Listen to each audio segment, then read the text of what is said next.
10.2 questions के बाद 10.3 में भी कुछ क्वेश्चंस हैं, वो जरा आप देखेंगे। Question number 10.3 NCERT.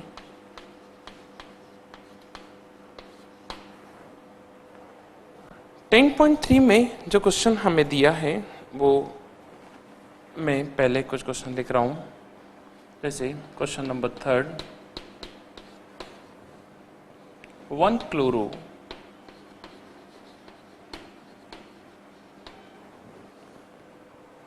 4 ethyl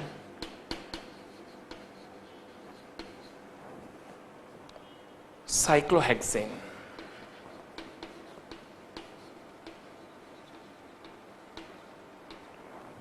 cyclohexane 1 chloro 4 ethyl cyclohexane. इसके पहले जो क्वेश्चन मैंने आपको कराया था अभी फिनाइल वाला 4 आयोडोफिनाइल, आप इसमें थोड़ा सा ध्यान रखेंगे अल्फाबेट ऑर्डर का भी, है ना। जैसे अल्फाबेट के अकॉर्डिंग एक आपको क्लोरो आ रहा है, एक आपको डाई मिथाइल आ रहा है और एक आपको आ रहा है आयोडो। तो डाई मिथाइल में हम क्या करेंगे, जो न्यूमेरिकल प्रीफिक्स लगा है जैसे डाई, ट्राई, टेट्रा, इसका पहला लेटर नहीं देखेंगे, है ना। और इसके अकॉर्डिंग जो है आप आयोडोफिनाइल को डाई मिथाइल के पहले भी लिख सकेंगे, है ना। तो आपका जो पूरा आंसर है वो क्या हो जाएगा, 4 जो भी अरेंजमेंट है 1 क्लोरो, देन उसके बाद सीधा डायरेक्ट आप लिखेंगे नंबर जो भी आपका है 1 करके 4 आयोडोफिनाइल, देन उसके बाद फिर 3 डाई मिथाइल, देन ब्यूटेन, है ना। यहाँ पे हम लोगों को दो चीज ध्यान रखनी है कि आईयूपीएसी नॉमेनक्लेचर करते टाइम पे हम लोग जो न्यूमेरिकल प्रीफिक्स होता है मोनो, डाई, ट्राई, टेट्रा, इन सबको हम काउंट नहीं करते हैं। हम सिर्फ डायरेक्ट वर्ड रूट का पहला सेंटेंस देखेंगे या फंक्शन ग्रुप का पहला वर्ड देखेंगे। जैसे आयोडो का आई, मिथाइल का एम, क्लोरो का सी, ब्रोमो का बी, जो भी हमारा पहला लेटर रहेगा उसके नेम का, उसको हम लोग स्टार्ट करेंगे। आईयूपीएसी नॉमेनक्लेचर में हमें इस चीज का थोड़ा सा ध्यान रखना है, ठीक है। जैसे मैंने उसका स्टार्टिंग पे था कि पहले आप जो एरोमेटिक कंपाउंड है उसको स्टार्टिंग में लिखिए, लेकिन कई जगह आप कई सारी बुक्स में आंसर देखेंगे तो वो क्या करते हैं कि पहले ग्रुप को ना रखते हुए वो एंड में रखते हैं, है ना। तो उससे इतना ज्यादा कोई फर्क नहीं पड़ता, लेकिन अल्फाबेट का जो ऑर्डर अरेंज करेंगे हम लोग, तो ऑर्डर अरेंज करने के बाद क्या होता है कि जो ये एरोमेटिक कंपाउंड है ये बीच में भी आ सकता है, लास्ट में भी आ सकता है या फिर स्टार्टिंग में भी आ सकता है। इसमें अगर कोई फंक्शन ग्रुप 2 बार या 3 बार लगा हुआ है एरोमेटिक में, तो उसके लिए डाई ट्राई वर्ड जो यूज करेंगे तो हम उसका पहला न्यूमेरिकल प्रीफिक्स का फर्स्ट लेटर भी नहीं देखना है हम लोगों को। Okay, we use only on main prefix, either mono, di, tri, tetra, इनको हम लोग बिल्कुल यूज नहीं करेंगे। हमारा मेन सेंटेंस रहेगा methyl, ethyl, iodo, bromo, chloro और फिनाइल एंड सो ऑन, ठीक है। तो हमारे वहाँ फोकस हमारा मेन रहेगा। जैसे क्वेश्चन नंबर एनसीईआरटी का 10.3 का क्वेश्चन नंबर 3 वाला मैं आपको बता रहा था, 1 क्लोरो 4 इथाइल साइक्लोहेक्सेन। और एक और इसमें एक अच्छा क्वेश्चन है, question number 4 IV. Question number 4 में आप देखेंगे यहां लिखा हुआ है 2 ब्रैकेट के अंदर 2 chlorophenyl, 2 chlorophenyl, phenyl, then 1 iodo octane, 1 iodo heptane octane. Question number NCERT की प्रॉब्लम का ये 10.3 है और 10.3 के अंदर मैंने 2 क्वेश्चन उठाए हैं। कोई से भी आप क्वेश्चन उठा सकते हैं, जरूरी नहीं है ऐसा, है ना। आप उस क्वेश्चन को सॉल्व कर रहे हैं। जैसे एग्जाम तो दिया 1 क्लोरो 4 इथाइल साइक्लोहेक्सेन, ये एक तरीके से आईयूपीएसी नेम दिया गया है और इस आईयूपीएसी नेम से आप लोगों को इसका स्ट्रक्चर बनाना है। आईयूपीएसी नेम की जगह अभी आईयूपीएसी नेम गिवन है और इस नेम से आपको स्ट्रक्चर ड्रॉ करना है। अभी तक मैं आपको स्ट्रक्चर दे रहा था, स्ट्रक्चर से आपको नेम बनाना था, अब नेम से स्ट्रक्चर बनाएंगे। जब नेम से स्ट्रक्चर बनाने की बारी आती है तो हमारे पास थ्रू आउट बिल्कुल डायरेक्ट फार्मूला होता है। हम सबसे पहले वर्ड रूट पे जाएंगे। वर्ड रूट मीन्स इसमें कितने कार्बन कनेक्ट हैं। याद रखिएगा, सबसे पहले हम बात करेंगे हेक्स की। Hex means number of carbon 6 है, लेकिन यहाँ पे हेक्स के आगे प्रीफिक्स लगा हुआ है साइक्लो, यानी कि 6 कार्बन तो है, लेकिन ये 6 कार्बन सीधे स्ट्रेट चेन के फॉर्म में नहीं है। ये 6 कार्बन जो है वो साइकिल के फॉर्म में, साइक्लिक फॉर्म में है। हम 6 कार्बन कनेक्ट करेंगे, 1 2 3 4 5 6 साइक्लोहेक्सेन, सबके बीच में सिंगल बॉन्ड है। मैं नंबरिंग करूंगा 1 2 3 4 5 एंड 6। नंबरिंग करने के बाद मैं देखूंगा पहले नंबर पे क्लोरीन लगा हुआ है एंड 4 नंबर पे इथाइल लगा हुआ है। 1 क्लोरो 4 इथाइल साइक्लोहेक्सेन, बाकी सब दूर हाइड्रोजन कनेक्ट है।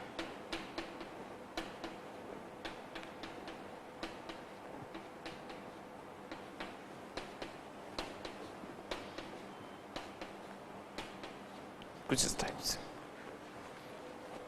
इसी को मैं एक स्ट्रेट फॉर्म में लिखूंगा बॉन्ड लाइन डायग्राम में। साइक्लोहेक्सेन,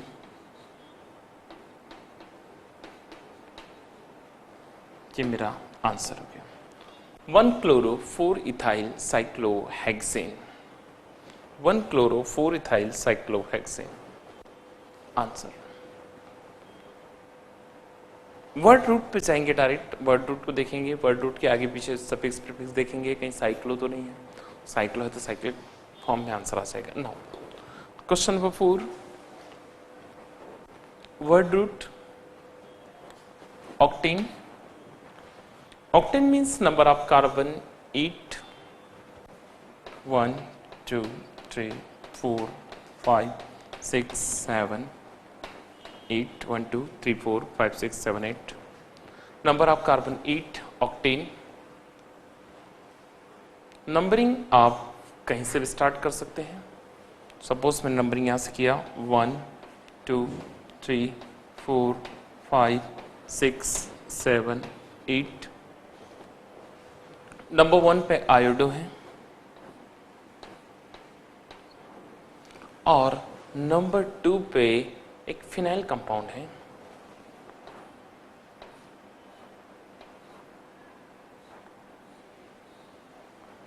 फिनाइल,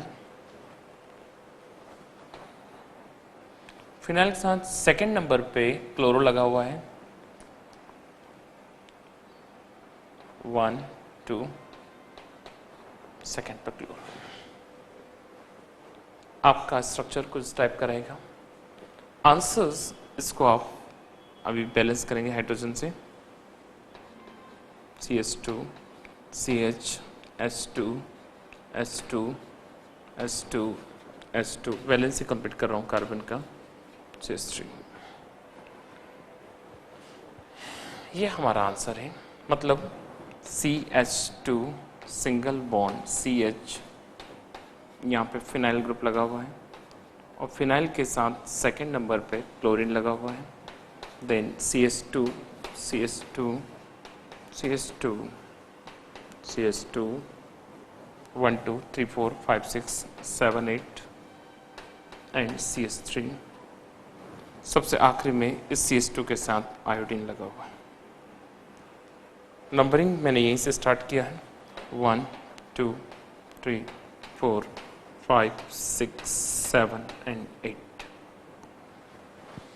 ठीक, और व्यवस्थित फॉर्म में आप देखेंगे जब आप अगर स्ट्रक्चर आपको आ जाए और IUPAC नाम पूछे, ठीक है, और अगर IUPAC नाम दे दे और स्ट्रक्चर आपसे पूछे, दोनों में तरीका बिल्कुल एक ही है। मैंने इस वाले कार्बन की नंबरिंग इसलिए किया क्योंकि इस कार्बन में ऑलरेडी फंक्शनल ग्रुप लगा हुआ था आयोडीन का। यहाँ पे आपने देखा मैंने साइक्लिक कंपाउंड इसलिए लिया क्योंकि उसने आगे वर्ड लिख के रखा था साइक्लो। क्वेश्चन को समझना है, आप क्वेश्चन की लैंग्वेज को समझेंगे, देन फिर आंसर सॉल्व करेंगे। ठीक है, NCERT का ये क्वेश्चन नंबर 10.3 के थर्ड और फोर्थ नंबर के क्वेश्चंस थे। थर्ड एंड आई थिंक शायद थर्ड एंड फोर्थ नंबर के क्वेश्चन है, ठीक है। नाउ इसके बाद इसी एनसीईआरटी में ही क्वेश्चन नंबर 10.4,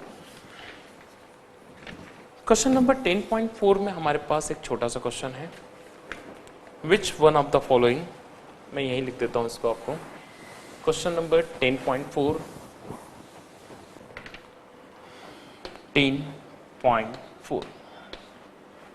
10.4 में आपसे पूछा गया है which one of the following has the highest dipole moment. Highest dipole moment, dipole moment chemical bonding chapter में आपने पढ़ा है।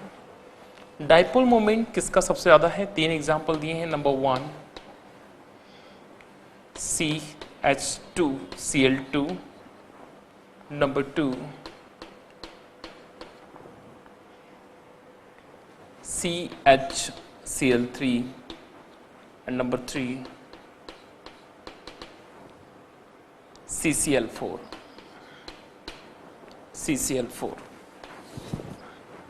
ये हमारे पास 3 क्वेश्चंस दिए हैं और आपको इन तीनों में कंपेयर करके बताना है कि किसका डायपोल मोमेंट सबसे ज्यादा, highest dipole moment. Which one of the following has the highest dipole moment, question number 10.4। जब क्वेश्चन नंबर 10.4 के बारे में बात कर रहा हूं डायपोल मोमेंट का, तो यहां पे 2 चीज आप देखेंगे, वो ये है CH2Cl2 डायपोल मोमेंट हम फाइंड करते हैं। याद रखिए उसका जो टोटल एवरेज होता है वो हमेशा नेगेटिव एलिमेंट की तरफ होता है, टुवर्ड्स नेगेटिव एलिमेंट्स। सबसे पहला वाला question number 1 carbon, chlorine, hydrogen and hydrogen. Second CHCl3 carbon, chlorine and hydrogen. CCl4 carbon, Cl and Cl। Dipole moment हमेशा क्रॉस्ड एरो के द्वारा रिप्रेजेंट किया जाता है और इसका डायरेक्शन हमेशा नेगेटिव एलिमेंट की टुवर्ड्स होता है। इट मीन्स यहाँ पे अगर आप देखेंगे तो ये कुछ ऐसे होगा, ये कुछ ऐसे होगा, ये भी इधर ही होगा और ये भी इधर होगा। यानी कि ultimately maximum dipole moment one direction में एक तरफ कंसंट्रेट हो रहा है, 2 जगह से आ रहा है, 2 जगह से बाहर जा रहा है। यहाँ पे 3 डायरेक्शन में आउटसाइड जा रहा है डायपोल मोमेंट, केवल 1 डायरेक्शन में अंदर आ रहा है।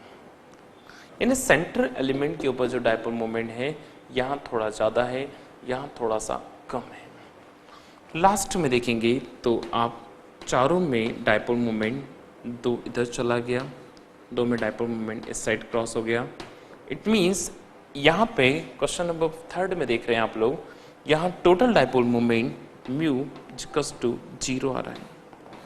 यहाँ तो डायपोल मोमेंट बिल्कुल भी नहीं है सेंटर एलिमेंट के ऊपर कार्बन पे, ठीक है। जितना डायपोल मोमेंट इन दोनों का बाहर गया इतना ही बाहर चला गया। सेंटर एलिमेंट पे डायपोल मोमेंट 0 हो गया, means mu equals to 0। Question number 1 पहले वाले में देखेंगे तो डायपोल मोमेंट कुछ है, 2 हाइड्रोजन का अंदर सेंटर की ओर आ रहा है। इसका डायपोल मोमेंट अप्रोक्सीमेट 1.65 के आसपास होता है।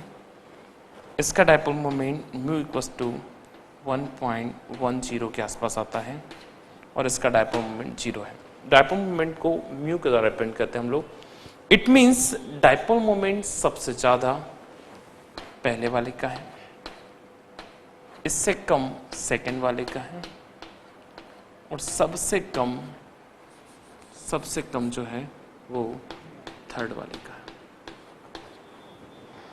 Question number 10.4 NCERT dipole moment पे कंपेयर पूछा गया था इन्होंने 1 2 3 पे। तो मैंने आपको बताया कि कैसे सबसे ज़्यादा डायपोल मोमेंट पहले वाले का है, उससे कम मिड का और सबसे लास्ट 0 लास्ट वाले का, ठीक है। इन तीनों के बीच में आपको कंपेयर करना है। ओके, नाउ ऐसा ही एक और छोटा सा क्वेश्चन आपको दिया है, क्वेश्चन नंबर 10.6। क्वेश्चन नंबर 10.5 लगभग वैसा ही है जैसा हमने पहले क्वेश्चन किए हैं, इसलिए मैं डायरेक्ट 10.6 पे जा रहा हूं। Question number 10.6। 10.6 में आपने देखा, write the isomers of the compound having formula C4H9Br। Compound है NCERT question number 10.6। Question number 10.4 था, ये क्वेश्चन नंबर 10.6 है। एक फॉर्मूला दिया है C4H9Br, C4H9Br। C4H9Br के आपसे पूछे गए हैं total number of isomers. C4H9Br के कितने आइसोमर्स होंगे वो आप देखिए यहां पे।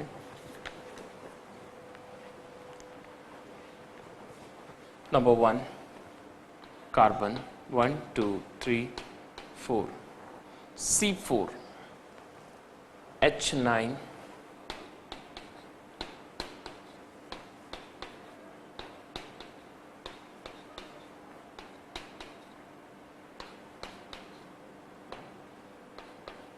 Br, C4H9 4 + 3 7 + 1 + 1 9, C4H9Br। सबसे पहला वाला है number 1 bromo 1 bromo butane.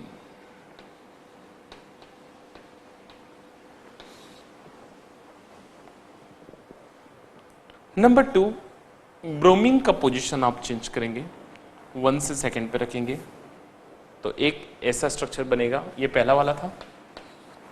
Structure number 2 1 2 3 4, second पे bromine, hydrogen CH3 CH3 CH2। आप देख रहे हैं क्वेश्चन नंबर सेकंड में, इसमें सेकंड वाले का नाम है 2 ब्रोमो प्रोपेन ब्यूटेन। लेकिन इस 2 ब्रोमो ब्यूटेन में हमारे पास एक किराल कार्बन मिला, ये वाला सेकंड नंबर का कार्बन किराल कार्बन है, जो ऑप्टिकल आइसोमर शो करता है, ऑप्टिकल आइसोमेरिज्म। यानी कि यहां पे आपको एक D पॉजिटिव और एक L negative dextro rotatory and laevo rotatory हो सकते हैं, तो एक ऑप्टिकल आइसोमेरिज्म यहां पे और होगी इसकी। नाउ थर्ड, एक और आइसोमेरिज्म हो सकता है CH3 C CH3 CH3 Br। कुछ इस टाइप से हम इसको अरेंज कर सकते हैं, CH3 C CH3 CH3 and Br mean longest carbon chain ये है 1 2 3, number of carbon 4, number of hydrogen 9, number of bromine 1, 2 bromo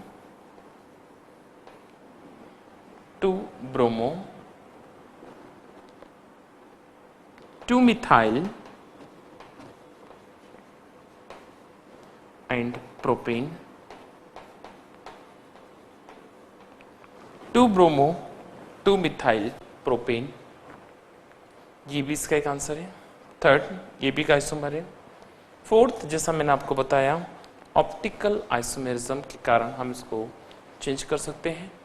एक और अगर आप अरेंजमेंट देखते हैं तो इसमें अगर आप इस वाले ग्रुप को उठा करके पहले वाले ग्रुप को आप यहाँ रखेंगे तो भी वो सेकंड पे आएगा, सेम कंडीशन। एक फोर्थ नंबर जो इसका ऑप्टिकल आइसोमर है वो मैं आपको बता रहा हूँ, CH3 CH2C, ऊपर हाइड्रोजन, नीचे bromine and CH3, chiral carbon.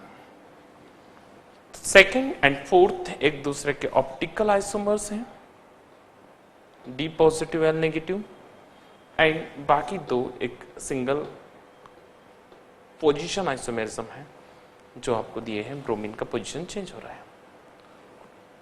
It means आप C4H9Br के टोटल नंबर ऑफ आइसोमर्स की काउंटिंग करेंगे तो टोटल नंबर ऑफ आइसोमर्स जो रहेंगे वो रहेंगे 4। Total number of isomers of C4H9Br number, correct answer is 4। दो नॉर्मल स्ट्रक्चरल आइसोमेरिज्म के हैं एग्जांपल है, और दो इसमें ऑप्टिकल आइसोमेरिज्म के एग्जांपल है, बिकॉज सेकंड नंबर का कार्बन एक किराल कार्बन है जो कैरलिटी शो कर रहा है। ठीक है, नोट कर लीजिए। क्वेश्चन नंबर 10.6 के बाद अब मैं डायरेक्ट क्वेश्चन नंबर 10.11 पे आ रहा हूँ। क्वेश्चन नंबर 10.11 बहुत ही इंपॉर्टेंट क्वेश्चन है, कन्वर्जन है। जैसे मैंने आपको बोला इसमें कन्वर्जन आते हैं direct. How will you bring about the following convergence, और कन्वर्जन के बारे में बताया गया है। एनसीईआरटी प्रॉब्लम्स,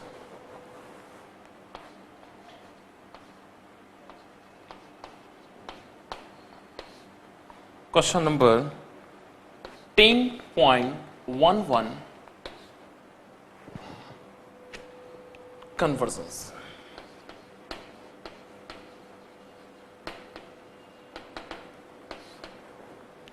कन्वर्जन्स, जब हम लोग कन्वर्जन के बारे में बात कर रहे हैं तो कन्वर्जन करते टाइम हम लोगों को दो चीजें ध्यान रखना पड़ेगा। सबसे पहले आप क्वेश्चन को देखिए, क्वेश्चन आपको क्या दिया है, कैसे आप लिख रहे हैं, उसको कैसे अरेंज कर रहे हैं, उसके बारे में बात कर रहा हूँ। आपको एनसीईआरटी में अलग अलग क्वेश्चन दिए हुए रहते हैं जिन क्वेश्चंस के बारे में आपको आंसर लिखना रहता है। ठीक है, जैसे एग्जाम तौर पे यहाँ क्वेश्चन नंबर 10.11 में कुछ कन्वर्जन दिए हैं जिनके मैं नंबर यहाँ मेंशन कर रहा हूँ। सबसे पहले उसमें टोटल 10 कन्वर्जन है, मैं आपको 10 कन्वर्जन ही सॉल्व करा रहा हूँ। क्वेश्चन नंबर 1 पहला, इथेनॉल टू ब्यूट 1 आइन,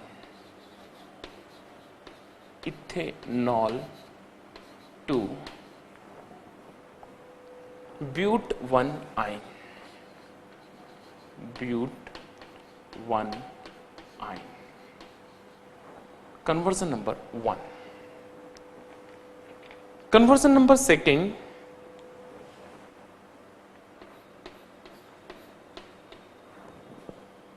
ethane to bromoethene, ब्रोमोइथीन,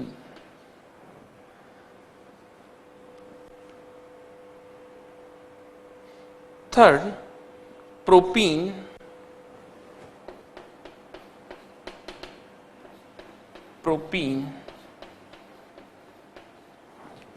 to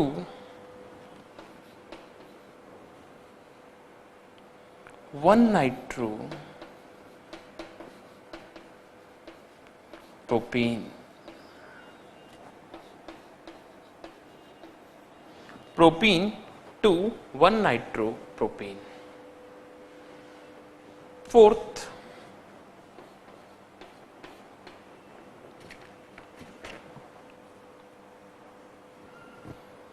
toluene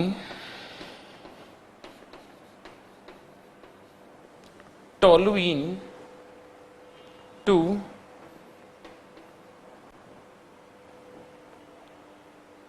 benzyl alcohol,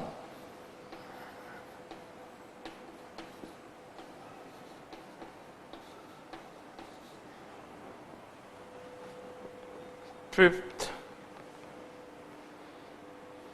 propene to propyne,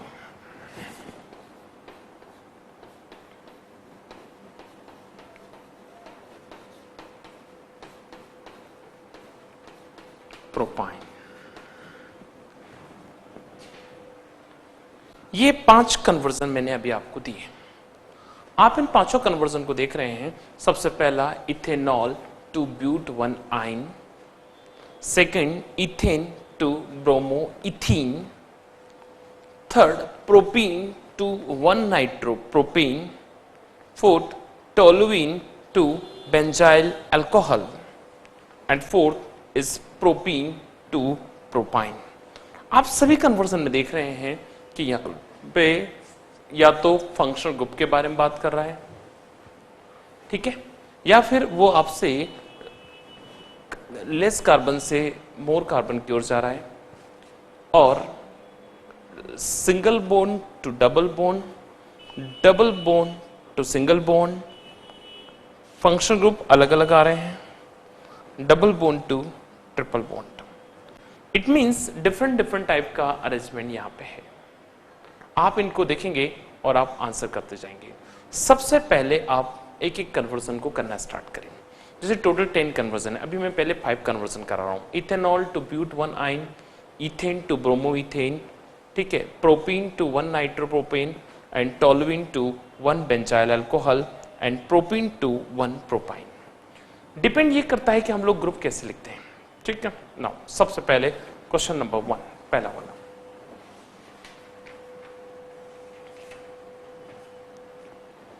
number 1, ethanol to ब्यूट 1 आइन. अगर आपको इथेनॉल से ब्यूट 1 आइन के बारे में पूछा जाए तो आप कैसे सॉल्व करोगे? सबसे पहले स्टार्टिंग याद रखिए, कन्वर्जन का पहले लाइन का एग्जांपल होता है, जो पूछा जाए उसको सबसे पहले वहां बनाना है.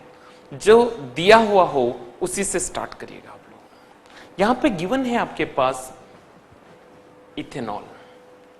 आंसर्स में इधर लिखता चाहूंगा. सबसे पहले question number 1, answers. First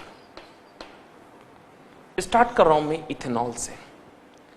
ethanol to ब्यूट 1 आइन,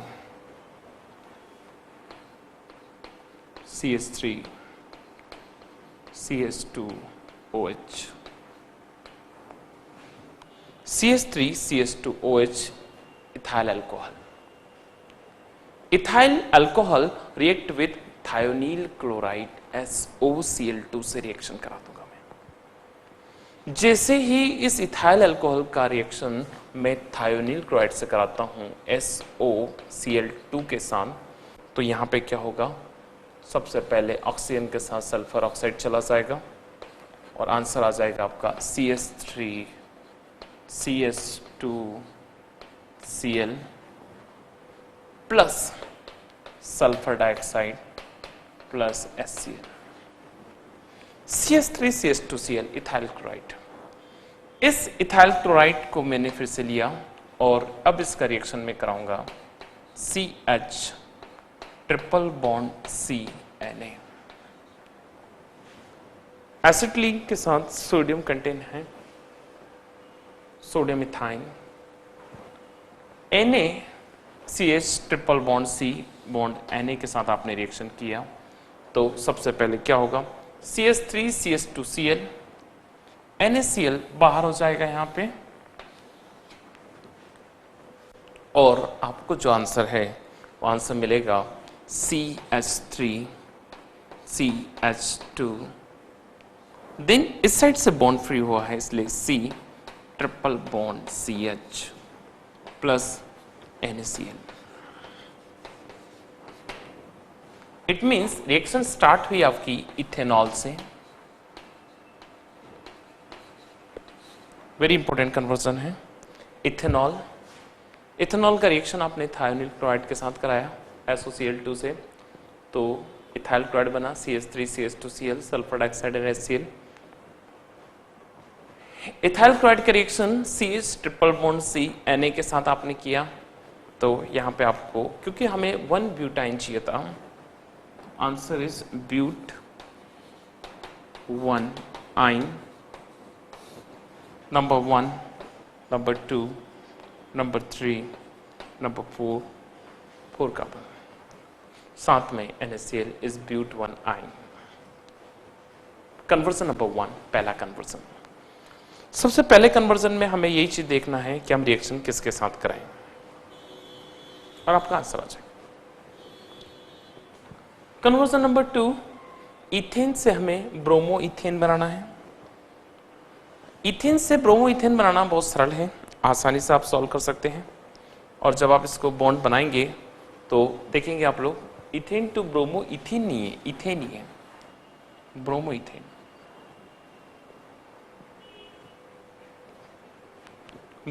ethane to bromo ethane, simple word है, आपको हैलोजिनेशन कराना है, ब्रोमिनेशन है ना। रिएक्शन नंबर सेकेंड आपके सामने है।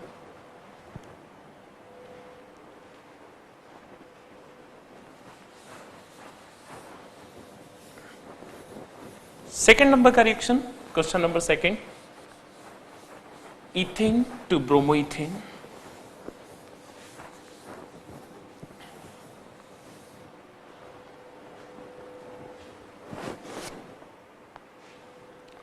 Ethane to bromo ethane, answer number second,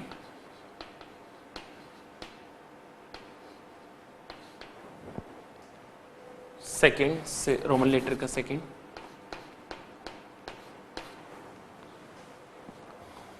ethane CH3 single bond CH2H, ethane है।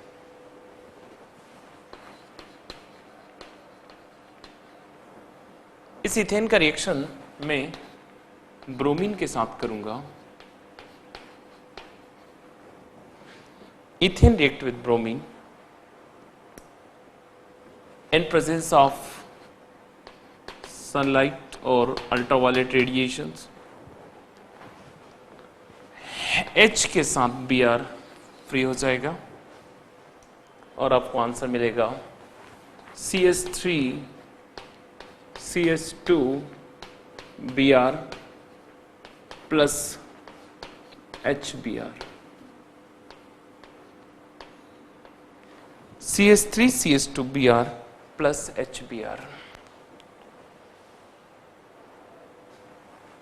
1 bromoethane,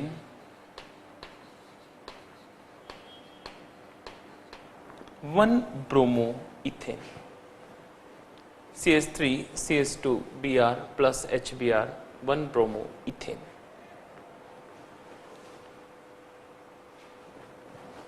ethane to bromoethane, 1 bromoethane और ब्रोमोइथेन। आंसर नंबर थर्ड एक इंपॉर्टेंट क्वेश्चन है। प्रोपीन टू 1 नाइट्रोप्रोपेन, प्रोपीन से start करेंगे हम लोग। CH3 H double bond CH2, propene. आप propene का रिएक्शन करा रहे हैं ब्रोमीन के साथ, लेकिन हमें यहां पे 1 नाइट्रो प्रोपेन चाहिए। 1 नाइट्रो का मतलब ये हुआ हमें कॉर्नर पे नाइट्रो चाहिए, NO2। अब कॉर्नर पे नाइट्रो लाने के लिए और प्रोपेन भी चाहिए, ANE, यानी कि हम लोग यहां पे तो बॉन्ड नहीं हटा सकते, यहां का बॉन्ड हटाना चाहिए। But according to the Markovnikov के हिसाब से तो नेगेटिव आयन अटैच होता है सेंटर में, हमें सेंटर पे ना लगाते हुए कॉर्नर पे लगाना है, इसीलिए हम यहां पे पेरोक्साइड का यूज करेंगे। Anti Markovnikov addition HBr, arrow के ऊपर लिखेंगे ROOR, it means peroxide. Peroxide का यूज करेंगे। पेरोक्साइड की प्रेजेंस के कारण ये जो बॉन्ड है यहां से टूटेगा, ये यहां से बॉन्ड टूटेगा, negative ion partial negative partial positive corner पे आ जाएगा। जैसे कॉर्नर पे आएगा हमारा answer CH3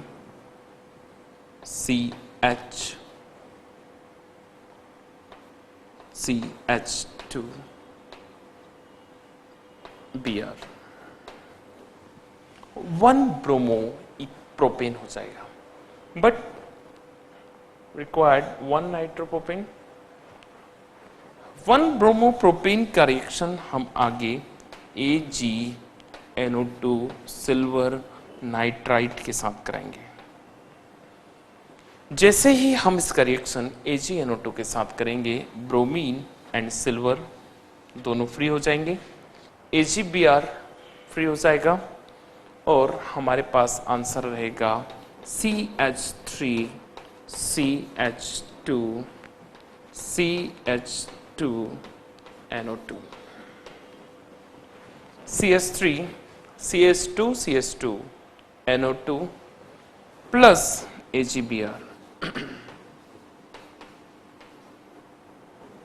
Answer is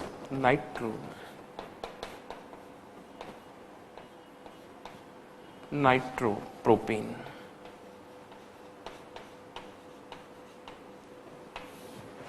nitropropane इसका आंसर हो जाएगा। CH3 CH2 CH2 NO2 nitropropane answer. हमें 1 नाइट्रोप्रोपेन चाहिए था, इसलिए 1 2 3 आंसर इज 1 नाइट्रोप्रोपेन। रिएक्शन बहुत सिंपल है। सबसे पहले अगर आप लिखना सीख गए तो एक एक क्वेश्चन का आंसर बहुत आसानी से आ जाएगा। ठीक है, next question number 4, toluene to benzyl alcohol. Toluene to benzyl alcohol अगर आपको पूछा जाए तो कैसे आप सॉल्व करेंगे, यहां देखिए आप लोग। क्वेश्चन नंबर 4,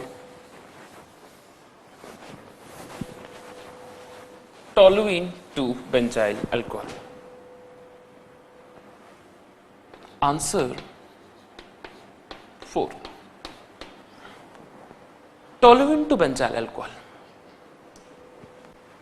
यहां पे हम सबसे पहले टोलुइन लेंगे,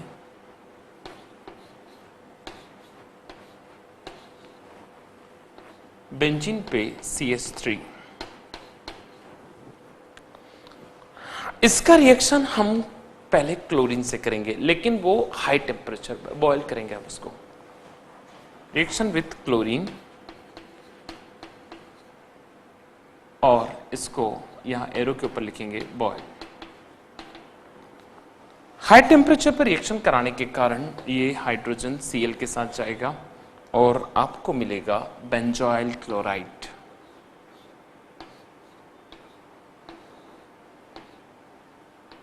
CH2Cl।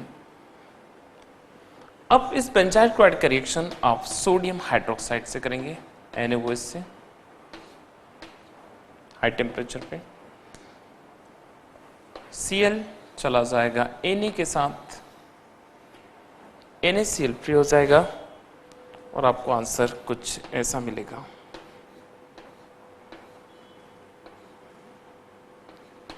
CH2OH। CH2OH is called benzyl alcohol।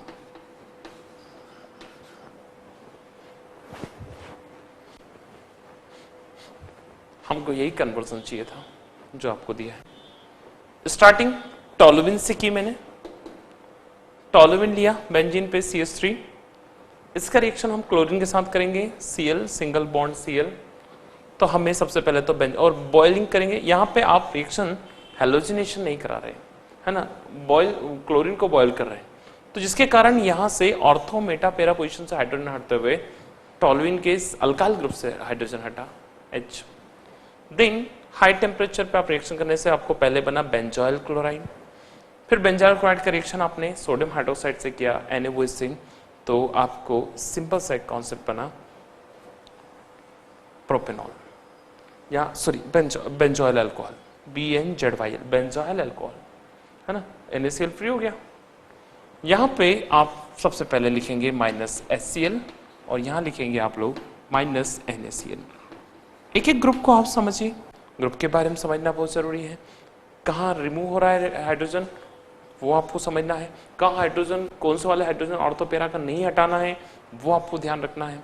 Conversion में इन कुछ चीज़ों का बहुत ध्यान रखना पड़ेगा। ठीक है, नोट कर लीजिए।